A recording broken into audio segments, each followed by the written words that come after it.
पुढे चित्र आणा, इथून चित्र दिसल तुम्हाला तिथून. शाळेतून मुलगी होत्या, 4 ते 5 वर्षाची मुलगी असते आणि आल्याबरोबर आईला प्रश्न विचारते, आई बाबा जेवले का? आई बाबा कुठे गेले असं म्हणते. आणि आई म्हणते, तायडे काय काय माहित काय झाले, सकाळपासून बाबा बोलत नाही, अन्नाचा कण नाही केला, घरच्या शेजारी जाऊन बसते खुर्चीवर. असं अरे तिथून मुलगी दप्तर मला टाकते आणि शेजारच्या घरी येते. खुर्ची बसलेला बाप असतो, गुडघ्याच्या वर धोतर केल्याने, डोक्याला टोपी, चष्मा घातलेला आणि मुलगी पुढे येते. बाबा चला ना आपल्या घरी, बाबा आपल्या घरी चला ना बाबा. बापाचे शब्द ऐका, चा येणार नाही. बाबा असं का बोलतो, आपलं घरी नाही, चला ना आपल्या घरी. जा येणार नाही. पण झालं काय बाबा? अरे तुझ्या आईनं असं बोलावं मला, हाडाचं काळं करतो, रक्ताचं पाणी करतो, तुमच्यासाठीच करतो ना. काय चुकलं माझं तुझ्या आईनं असं बोलायचं चौघात मला? एखादा बोलली असतं तर मी बसले असते का? बसलो असतो तर. पण 4 चौघात इज्जत करते तुझी आई. जा येणार नाही, जा. काय घरदार नाही माझं. तीच मुलगी दप्तर टाकून बापाच्या जवळ येते, पायथ्याला बसते. बाबा आई बोलली असं रागाच्या मारात, पण एवढा राग कामाचा नाही बाबा, चला घरी आपल्या. नाही तायडे, ठरलंय माझं, मी येणार नाही. नक्की ठरलंय बाबा? पण माझंही ठरलंय बाबा. का जोपर्यंत तुम्ही घरी येणार नाही तोपर्यंत मी बी इथून उठणार नाही आणि अन्नाचा करही खाणार नाही.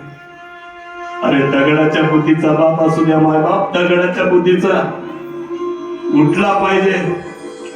आणि माईला त्या जसं माईला कवटाळून मिठी मारतात ना, तसा तो बाप मुलीला कवटाळून मिठी मारतो.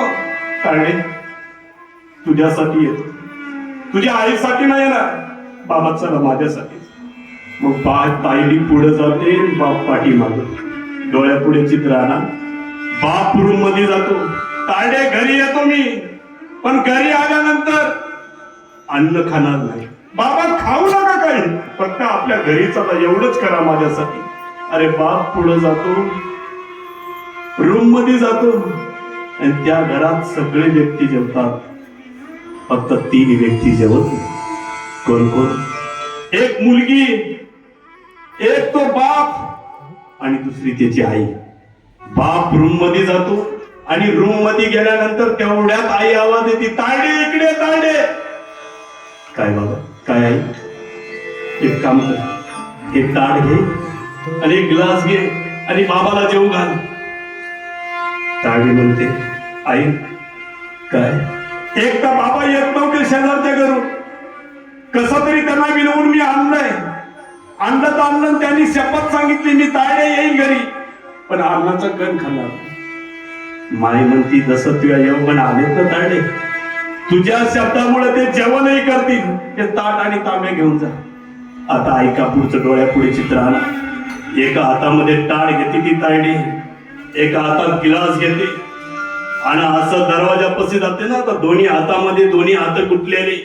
मग ते दरवाजा असा पायाने ढकलती आणि आतमधला प्रसंग पाहिला. तायडी तांबाई बी खाली टाकते, ताटे खाली टाकते आणि तायडी अशी पळत सुटते. बाबा अजून रडता बाबा तुम्ही? उभे आयुष्यात कधी तुम्ही रडण्याला पाहिलेलं, पण एवढं रडता तुम्ही? हो तायडी, पण रडायला काय झालं तायडे एवढं? बाबा खरं सांगू तायडे, काय लहान होतो तायडे मी, लहान. माझे बाबा मरण पावले, माझी माई मरण पावली, पण मला माय बाबाचं कधी प्रेम मिळालं नाही तायडे. पण खरं सांगू, माझ्या पोटी माझी मुलगी जन्माला आली नाही. आज मला असं वाटतं माझी सख्खी आई जन्माला आली तायडे. परत कवटाळून मिठी मारते.